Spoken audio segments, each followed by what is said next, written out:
Ano? Nag-enjoy ka naman? Naman. So, paano ba yan?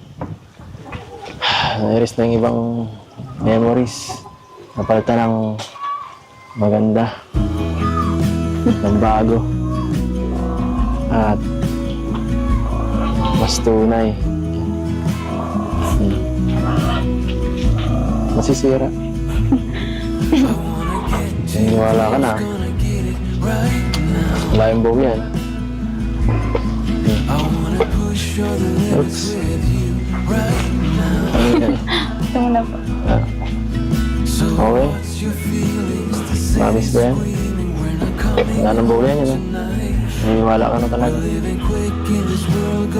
Opo. Ito muna po. Promise. Kami po.